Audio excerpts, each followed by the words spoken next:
In March of 2024, the Francis Scott Key Bridge collapsed, and within weeks, Maryland had a promise on the table: rebuild it for about $2 billion and reopen by 2028. Fast forward to late 2025, and that story has changed. The official forecast is now $4.3 to $5.2 billion, and the opening target has slipped to late 2030, and plenty of Marylanders are openly unhappy about it. I've been to the site, pulled the engineering documents, and tracked every major update as the plan evolved. So here's the question that matters. What specifically changed between the $2 billion bridge everyone heard about and the $5 billion bridge Maryland is now building? And does the explanation actually hold up?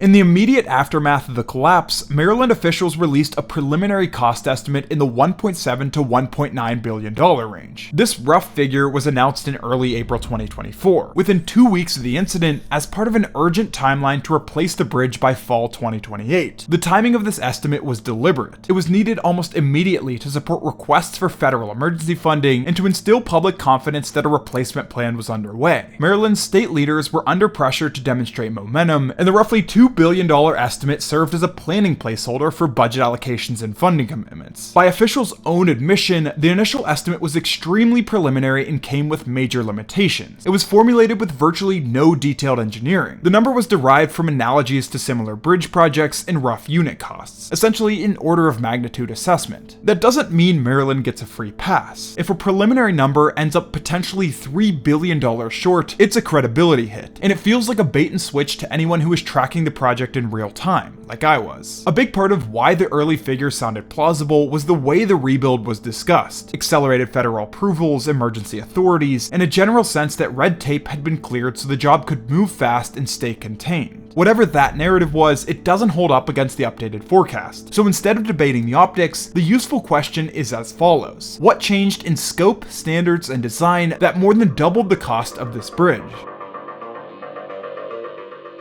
After a year and a half of expedited design work and site investigation, Maryland officials issued a major revision to the outlook in November 2025. As I mentioned in the intro, the projected cost was updated to a range of $4.3 billion to $5.2 billion, alongside a roughly 2-year schedule extension. This update reflected a more realistic appraisal of the project after approximately 70% of the design was completed. The Maryland Department of Transportation explicitly linked the updated cost to 2 primary causes: 1, inflationary cost escalation, and 2, scope growth due to new safety and design standards. And let's start by talking about the latter. Many of these scope elements were not fully defined or were assumed to match the old bridge's parameters. A major change is the main span increase across the Patapsco River channel. The original Key Bridge had a main span of about 1,200 feet. The replacement concept unveiled in early 2025 uses a 1,665-foot main span, or 465 feet longer, to widen the obstacle-free channel and move critical piers away from the most exposed locations after the collapse. To achieve this span, the replacement is a cable-stayed bridge rather than a truss, which increases tower, cable, and foundation demands.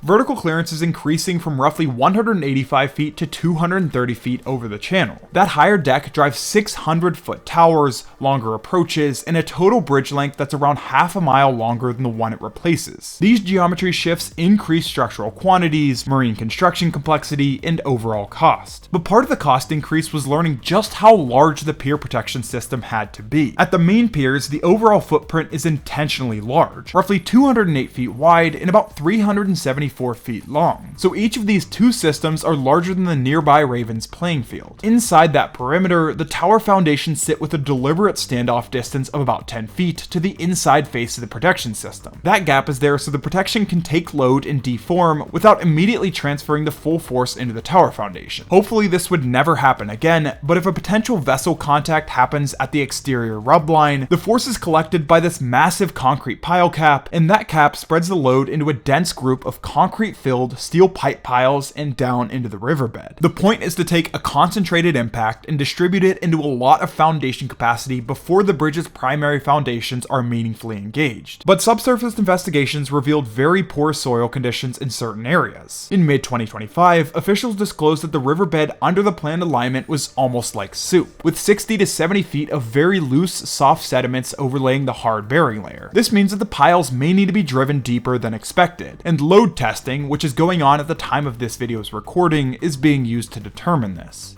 Addressing the second part that was mentioned, how much do inflating industry costs play into this? The cost environment for highway and bridge work has been measurably higher than the pre-2020 baseline, and they're using that to justify why 2024 era placeholder numbers don't translate cleanly to 2025 or 26 pricing. In its update, the department cites the Federal Highway Authority's view that highway construction costs increased around 72% over the last 5 years, and it explicitly ties that to an uncertain construction and bonding market where contractors price volatility risk into bids. Broad prices did rise, but not fast enough between early 2024 and late 2025 to explain a near doubling. ENR's construction cost index history shows year-to-year increases only in the low single digits in recent years, so it's easy to still have questions even after looking through the justification I've mentioned. But there are a couple very important reasons why this cost jump matters that I haven't covered.